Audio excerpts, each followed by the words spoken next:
बच्चों, इसके पूर्व मैंने आप लोगों से व्यवहार के दैहिक आधार पाठ में बहुत सारी बातें की थी, जिनमें ग्राहक और प्रभावक अंगों के बारे में बात किया था। अनुक्रिया तंत्र के प्रभावक अंगों में ग्रंथियों का विशेष स्थान है। ये महत्वपूर्ण भूमिका है, विशेष स्थान एवं महत्वपूर्ण भूमिका है। ग्रंथियां कोषाणुओं से बनी एक विशेष प्रकार की रचना है। ये शरीर में अनेक प्रकार के रासायनिक तत्वों का भी स्राव करती हैं, जिसके कारण अनेक प्रकार के परिवर्तन होते हैं जो मानव व्यवहार के निर्धारण में महत्वपूर्ण भूमिका निभाते हैं। इन ग्रंथियों का पहला कार्य भोजन में रासायनिक तत्वों को अलग कर शरीर की आवश्यकता अनुसार विभिन्न क्षेत्रों एवं कोषाणुओं तक पहुंचाना है। ये ग्रंथियां दो प्रकार की होती हैं, बहिर्स्रावी ग्रंथियां तथा अंतःस्रावी ग्रंथियां। बहिर्स्रावी ग्रंथियां नलिका युक्त होती हैं। इनमें अश्रु ग्रंथियां, लारवाही ग्रंथियां, स्वेद ग्रंथियां तथा यौन ग्रंथियां होती हैं। अंतःस्रावी ग्रंथियों को बच्चों हार्मोन्स भी कहते हैं। ये जो ग्रंथियां होती हैं नलिका विहीन होती हैं। ये इससे निकलने वाला पदार्थ जो होता है, स्राव होता है, वो नलिकाओं के माध्यम से न बह करके सीधे शरीर के रक्त में जाकर मिल जाता है, जबकि बहिर्स्रावी ग्रंथियों का जो स्राव होता है वो नलिकाओं के माध्यम से होकर के विभिन्न भिन्न भागों में जाकर रक्त में मिलता है। ये अंतःस्रावी ग्रंथियां शरीर में 6 प्रकार की होती हैं, जिनमें पीयूष ग्रंथि, थायराइड ग्रंथि, पैराथायराइड ग्रंथि, अधिवृक्क ग्रंथि, अग्न्याशय ग्रंथि, जनन ग्रंथि। इसके जनन के अंतर्गत वृषण ग्रंथि तथा अंडाशय ग्रंथियां होती हैं। ये चित्र आपको दिखा रहे हैं बच्चों, जिनमें आपको सभी ग्रंथियों को मानव के शरीर में स्पष्ट रूप से दिखाया जा रहा है। तो सबसे पहले हम शुरू करते हैं पीयूष ग्रंथि से। पीयूष ग्रंथि के बारे में हम लोग सबसे पहले चर्चा कर रहे हैं बच्चों। पीयूष ग्रंथि एक छोटे आकार की ग्रंथि है। यह अग्र मस्तिष्क के पश्चिम भाग डाइएन्सेफेलान के अधर तल पर स्थित होती है अथवा मस्तिष्क के हाइपोथैलेमस से लगी होती है। यह हम देख रहे हैं मस्तिष्क के हाइपोथैलेमस से ये जो भाग है हमारा, ये मानव के मस्तिष्क में, यहाँ पीयूष ग्रंथि स्थित होती है। इस ग्रंथि से लगभग 13 हार्मोन्स स्रावित होते हैं जो शरीर के अन्य अंतःस्रावी ग्रंथियों को नियंत्रित करते हैं, इसलिए इसको मास्टर ग्रंथि भी कहते हैं। अब यह बताते हैं कि इस ग्रंथि से कौन कौन से हार्मोन स्रावित होते हैं और उनकी अधिकता और कमी से कौन कौन से रोग हो जाते हैं। तो सबसे पहले वृद्धि हार्मोन, इसे स्रावित होने वाला हार्मोन है जिसका नाम है वृद्धि हार्मोन। यह ऊतकों या शरीर के विभिन्न वृद्धि को नियंत्रित करता है। इस हार्मोन की कमी से व्यक्ति बौना हो जाता है तथा इसकी अधिकता से व्यक्ति भीमकाय या लंबा हो जाता है। दूसरे प्रकार का हार्मोन है एड्रिनोकॉर्टिकोट्रॉपिक हार्मोन। इसको शॉर्टकट में ACTH भी कहते हैं। यह अधिवृक्क की ग्रंथि को कार्टिसोन हार्मोन स्रावित करने के लिए उत्तेजित करता है। फॉलिकल उत्तेजन हार्मोन, इसको FSH कहते हैं।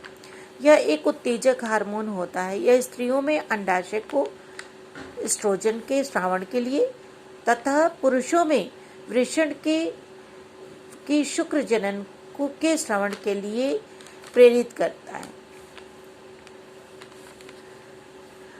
थायराइड उत्तेजक हार्मोन, यह थायराइड ग्रंथि को थायरॉक्सिन बनाने के लिए प्रेरित करता है।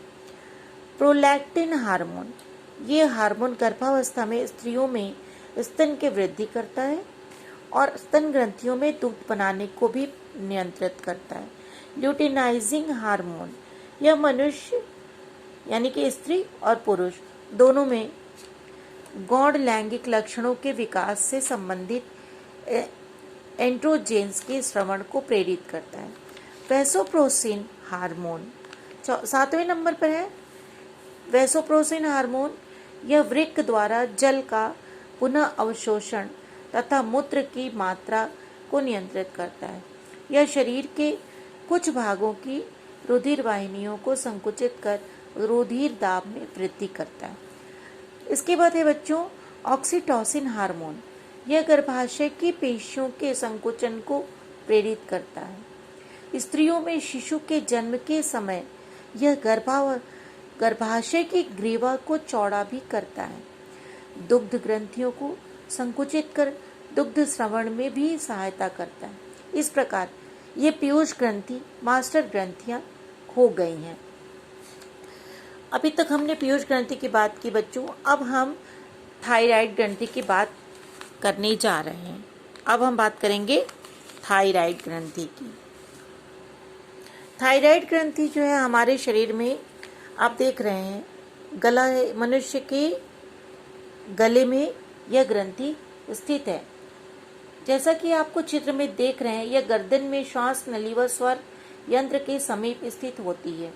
यह गुलाबी रंग की एच आकार की होती है। यह तितली के आकार की होती है। यह अन्य ग्रंथियों से बड़ी होती है तथा द्विपालित ग्रंथि है। इस ग्रंथि में थायरॉक्सिन नामक हार्मोन स्रावित होता है।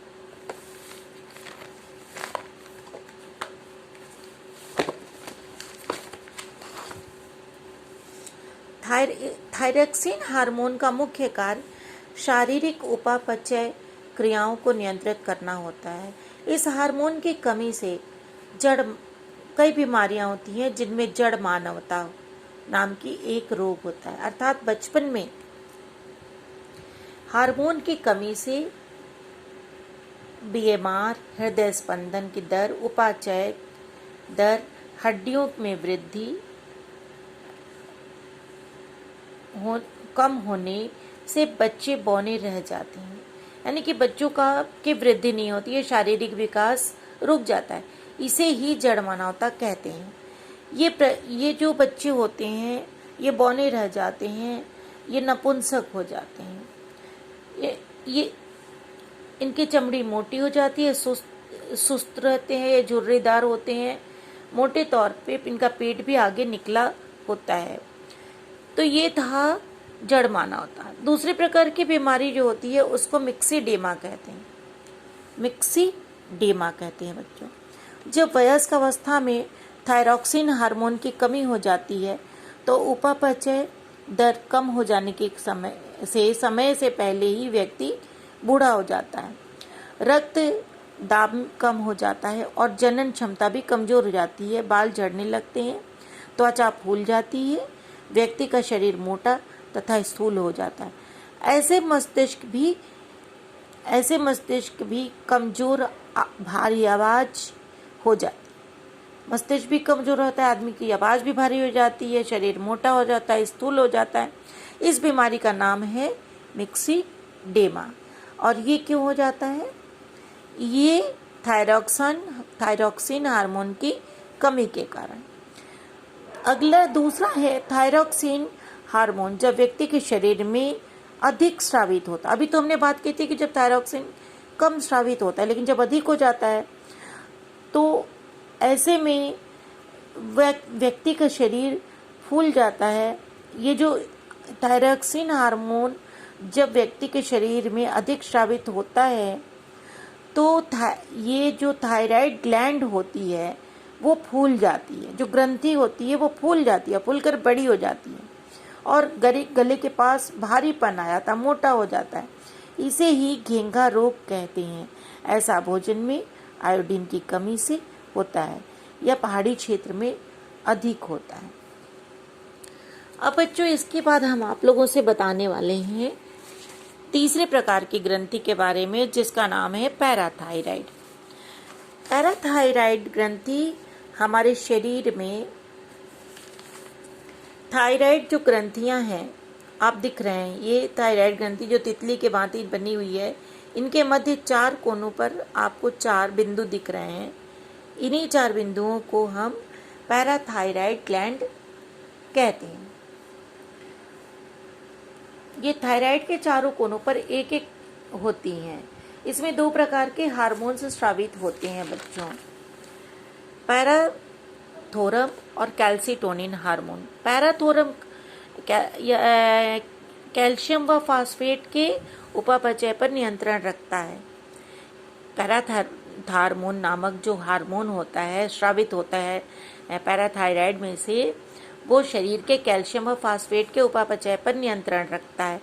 पैराथार्मोन की कमी से उत्तक तरल में कैल्शियम की मात्रा कम हो जाती है तथा फास्फेट की मात्रा अधिक हो जाती है। इससे पेशियों और तंत्रिकाओं में अनावश्यक ऐंठन होने लगती है और शरीर कांपने लगता है। इनकी तंत्रिकाएं कांपने लगती हैं। अगर अधिक समय तक ऐसी स्थिति बनी रहती है तो पेशियों में एक टिनैनिन नामक रोग हो जाता है। पैराथोर्मोन की कमी से ऑस्टोपोरोसिस नामक रोग हो जाता है। इसमें अस्थियां कमजोर और भंगुर हो जाती हैं। कमजोर और भंगुर का मतलब बच्चों होता है कि जो छूते मानी ही टूट जाए। तो मनुष्य के शरीर की हड्डियां इतनी कमजोर हो जाती हैं ऑस्टोपोरोसिस में कि हल्का सा धक्का लगने से वो टूट जाती हैं। पेशियां एवं तंत्रिकाएं छीड़ हो जाती हैं। वृक्क में पथरी की संभावना बढ़ जाती है। इसके अतिरिक्त दूसरी प्रकार की जो हार्मोन है उसको हम कहते हैं, 2 हार्मोन बताया था मैंने, पैराथोर्मोन और कैल्सिटोनिन हार्मोन। तो कैल्सिटोनिन हार्मोन जो होती है, इसकी कमी से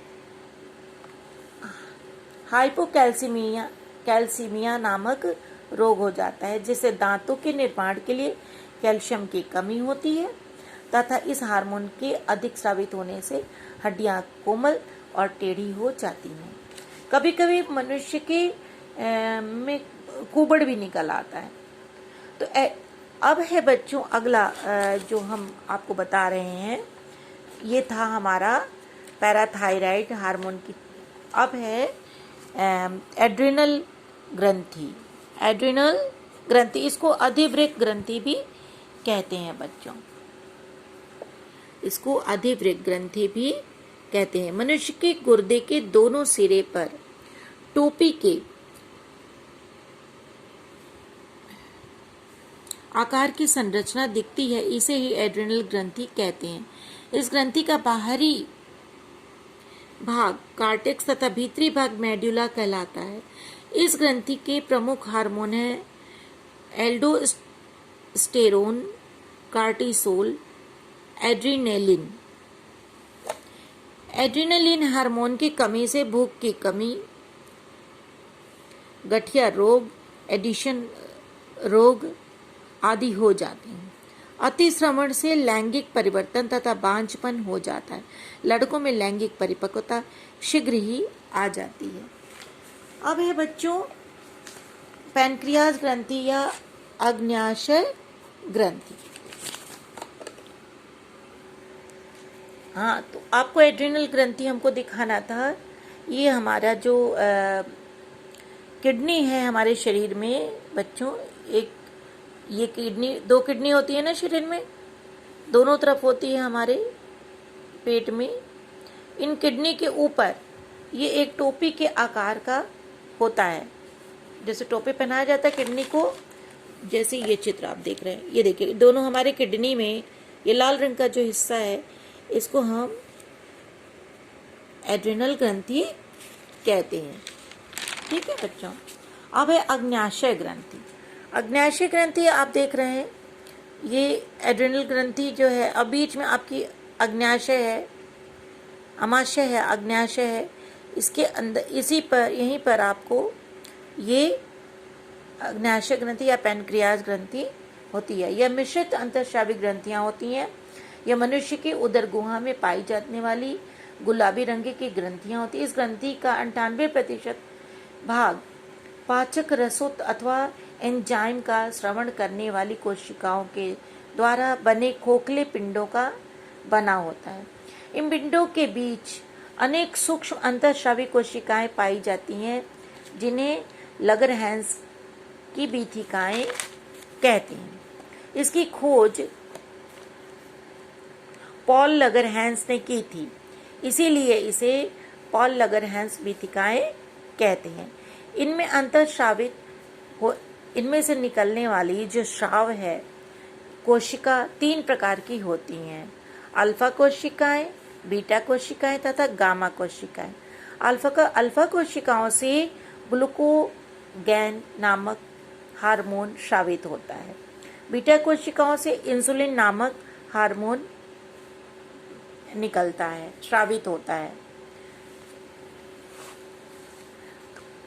ग्लूकोगॉन हार्मोन के बारे में जब हम स्राव के बारे में पढ़ते हैं तो ये पता चलता है कि यकृत में संचित ग्लाइकोजन को ग्लूकोगॉन हार्मोन ग्लूकोज में बदल देता है, जो रुधिर में पहुंचकर ग्लूकोज की मात्रा को सामान्य बनाता है। और इंसुलिन जो है, ये इंसुलिन के कम स्रावित होने से, इंसुलिन से निकलने वाला जो स्राव होता है, हार्मोन जो होता है, ये रक्त में मिलकर के शुगर के लेवल को इसके रक्त में मिलने से शुगर लेवल नियंत्रित होता है। अगर इंसुलिन कम स्रावित होता है तो शरीर में शुगर की मात्रा बढ़ जाती है, जिससे व्यक्ति में मधुमेह रोग या डायबिटीज रोग हो जाता है।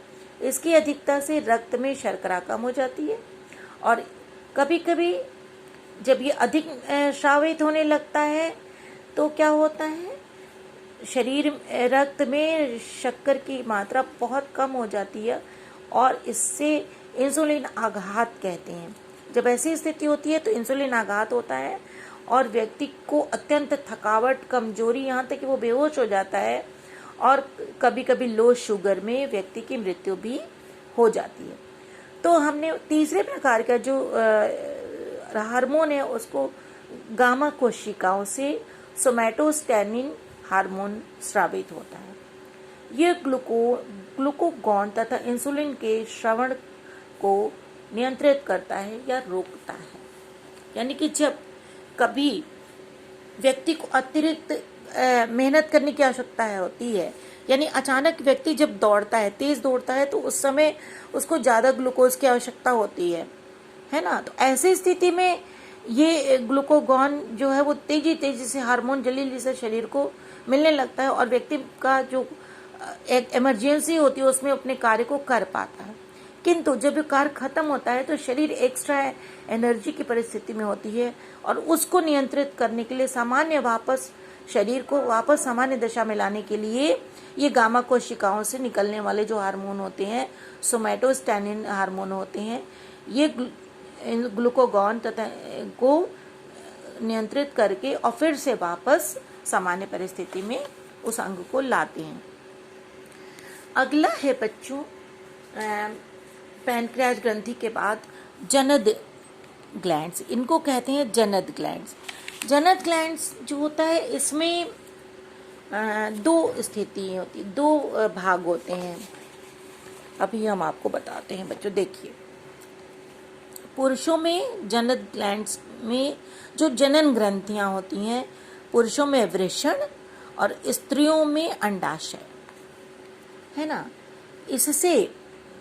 इनसे लिंग हार्मोन स्रावित होते हैं। इन ग्रंथियों से लिंग हार्मोन स्रावित होते हैं। ये जननांगों के वृद्धि, विकास तथा द्वितीय लैंगिक लक्षणों के विकास में सहायक होते हैं और जनन क्रियाओं में भी सहायक होते हैं। अगर हम वृषण की बात करते हैं तो पुरुषों में वृषण की अंतराल कोशिकाएं नर हार्मोन टेस्टोस्टेरोन तथा एंडोस्ट्रोजन का स्राव करती है। टेस्टोस्टेरोन तथा एंडोस्ट्रोजन का स्राव करती है। ये शुक्राणुओं की परिपक्वता तथा द्वितीयक लैंगिक लक्षणों का विकास करती है। इसके प्रभाव से दाढ़ी, मूछ, भारी आवाज, मजबूत पेशियां, अस्थियों आदि का विकास पुरुषों में होता है। तो ये परिवर्तन पुरुषों में इस ग्रंथि के स्राव से होता है। अब है अंडाशय।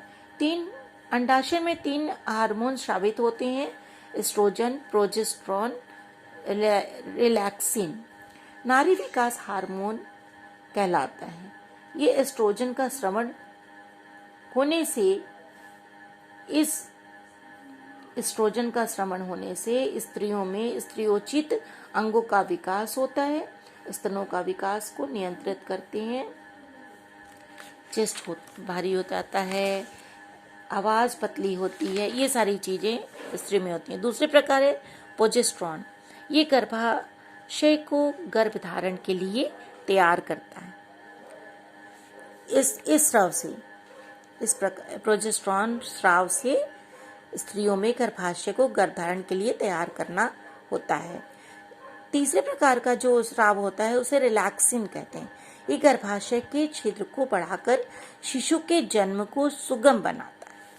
तो बच्चों, ये था हमारा अंतःस्रावी ग्रंथियां, जिनको जीवन ग्रंथियां भी हम लोग कहते हैं, क्योंकि इन ग्रंथियों में अगर असंतुलन होता है तो मनुष्य का जो जीवन होता है वो बिल्कुल असंतुलित हो जाता है और वो संकट में पड़ जाता है। और एक कोई भी व्यक्ति मानसिक रूप से और शारीरिक रूप से, जब मानसिक रूप से संतुलन गड़बड़ होने से उसका शरीर अस्वस्थ हो जाता है। तो मनोविज्ञान में इन अंतःस्रावी ग्रंथियों का बहुत ही महत्वपूर्ण स्थान है। आप सभी लोग इन सभी ग्रंथियों को विस्तार पूर्वक पढ़िएगा, इनकी विशेषताएं तथा चित्र के साथ इसको अपनी कॉपी में कर लीजिएगा। थैंक यू बच्चों।